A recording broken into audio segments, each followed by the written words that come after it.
नमस्कार दोस्तों, OCN network में आपका स्वागत है। जिसकी आशंका थी वही होता हुआ दिखाई दे रहा है। जनवरी में जब इन पहलवानों का ये धरना चल रहा था जंतर मंतर पर, तब किसी तरह की कोई राजनीति नहीं थी। राजनीतिक बयान जरूर आए थे, पर उस तरह की भाषणबाजी नहीं हुई थी, उस तरह की पंचायतें नहीं बैठी थी खापों की, जैसी अब शुरू हो गई हैं। और उसको लेकर के मिलीजुली प्रतिक्रियाएं आ रही हैं। एक पक्ष का कहना है कि खाप पंचायतों में क्या बुराई है, दूसरे पक्ष का कहना है कि ये देश के पहलवान हैं, भारत के पहलवान हैं, ये खापों के पहलवान नहीं हैं, ये जाटों के पहलवान नहीं हैं। जब ये मेडल जीत करके लाए थे तो पूरे देश को गर्व हुआ था। जब ये पोडियम पर खड़े हुए थे, जब तिरंगा फहरा रहा था, जब राष्ट्रगान बज रहा था, तो पूरा भारत गौरवान्वित हो रहा था। तो इनको केवल खाप पंचायतों तक सीमित करके रख देना, और खाप पंचायतों में भी कैसी कैसी बातें की जा रही हैं। अभी शामली में एक खाप पंचायत हुई और उसमें कहा गया कि हम इन पहलवानों के लिए सीने पर गोलियां खाने को तैयार हैं। क्या मतलब है ऐसी बातों का?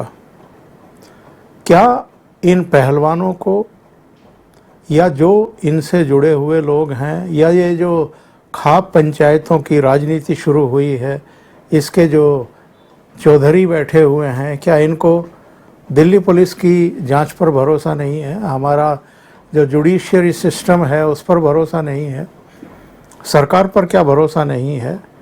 सरकार की तरफ से, खेल मंत्रालय की तरफ से अनुराग ठाकुर कई बार कह चुके हैं कि हम इस पूरे प्रकरण को लेकर के संवेदनशील हैं, और अगर संवेदनशील नहीं होते तो जनवरी में जब ये जंतर मंतर पर धरने पर बैठे थे, तब भारतीय ओलंपिक संघ भी कमेटी का गठन नहीं करता इनकी सुनवाई करने के लिए, और खेल मंत्रालय की तरफ से भी अलग से कमेटी गठित नहीं होती, और उनमें इनके भी प्रतिनिधियों को शामिल किया गया। बबीता फोगाट को भी लिया गया, योगेश्वर दत्त को भी लिया गया। अलग अलग खेलों से जुड़ी हुई नामचीन हस्तियां उसमें थी। और नहीं भूलना चाहिए कि भारतीय ओलंपिक संघ का नेतृत्व इस समय जानी मानी एथलीट और राज्यसभा के सदस्य पीटी उषा कर रही हैं, यानी महिला कर रही हैं। उन पर भी यकीन नहीं है। तो जिस तरह के ये सब तौर तरीके अपनाए गए हैं, जंतर मंतर पर जिस तरीके से भीड़ को इकट्ठा किया गया है या राजनीतिक दलों को मंच दिया गया है, ये इन पर एक बड़े सवाल खड़े हो रहे हैं। लेकिन आज जो मैं बात कर रहा हूँ, मैं इस बात की बात कर रहा हूँ कि एक तरफ तो ये खाप पंचायतें केंद्र सरकार को अल्टीमेटम देना शुरू कर चुकी हैं। राकेश टिकैत का मैं बयान देख रहा था, वो उनका बयान आ गया कि 9 जून तक अगर ब्रजभूषण शरण सिंह को गिरफ्तार नहीं किया गया तो हम फिर से जंतर मंतर पर धरना प्रदर्शन शुरू करेंगे, और इस बार खाप पंचायतें इसकी बागडोर अपने हाथ में ले लेंगी और पहलवान भी वहाँ होंगे। शामली का मैंने आपको बता ही दिया है। एक दिन बाद जो है सोनीपत में भी एक पंचायत होने वाली है, शायद आज ही होने वाली है, उस पर भी निगाह रहेगी।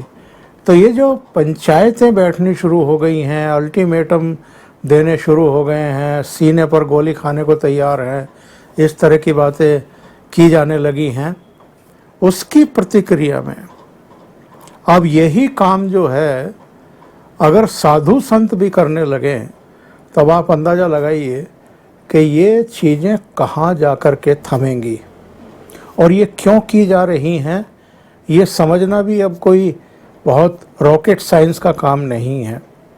ऐसा लगता है कि हरियाणा में भी, वेस्ट यूपी में भी जो पॉलिटिशियन हैं वो पर्दे के पीछे से पहलवानों के इस धरने, प्रदर्शन, आंदोलन, मांग, इन सब को हाईजैक करके अपने हाथ में ले चुका है। उसके अपने राजनीतिक कारण हैं, अपेक्षाएं हैं 2019 में जो इनकी हालत हुई थी आम चुनाव में, उस ज़मीन को जो इन्होंने खोदी थी वापस हासिल करने की कोशिश है। यानी बहाना पहलवान है, लेकिन उनका मकसद अब दूसरा हो गया है कि भारतीय जनता पार्टी को बैकफुट पर धकेलो, प्रधानमंत्री नरेंद्र मोदी की छवि को ख़राब करो। उधर जो मैं साधु संतों की बात कर रहा हूँ, तो हनुमानगढ़ी से जुड़े हुए साधु संतों ने वहाँ से बयानबाजी शुरू कर दी है और ये लोग ब्रजभूषण सिंह के समर्थक हैं। आपको याद होगा 5 तारीख को अयोध्या में एक जन चेतना रैली आयोजित की जाने वाली थी और ये बताया गया कि भारतीय जनता पार्टी का जो नेतृत्व है उसने ये कहा है ब्रजभूषण से कि एक तो वो बयानबाजी ना करें, दूसरे इस तरह के शक्ति प्रदर्शन ना करें, पुलिस की जांच के जो नतीजे हैं उनको सामने आने दें।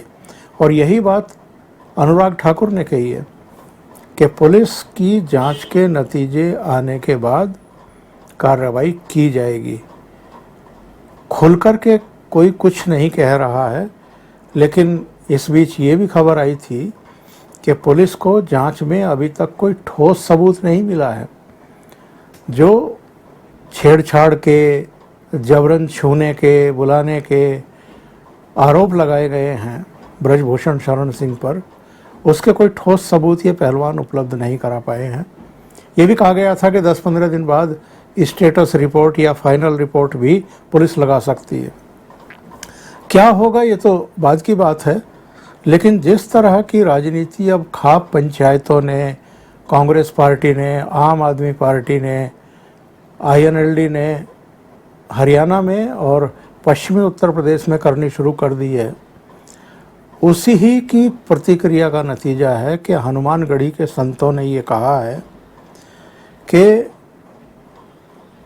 अगर ज़रूरत पड़ी तो हम दिल्ली भी आएंगे, ज़रूरत पड़ी तो भारत बंद भी करेंगे, और ब्रजभूषण सिंह के खिलाफ जो साजिश रची जा रही है, उन पर जो झूठे आरोप लगाए जा रहे हैं, इनको बर्दाश्त नहीं किया जाएगा।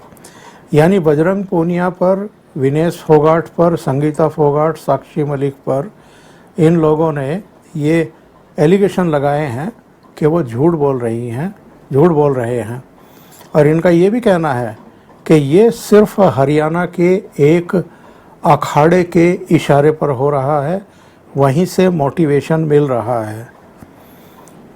और उनका ये कहना है कि जिस तरह का माहौल बनाया जा रहा है उससे पता चलता है कि ये जो आरोप हैं इनमें सच्चाई कम है और इसके पीछे राजनीति ज़्यादा है।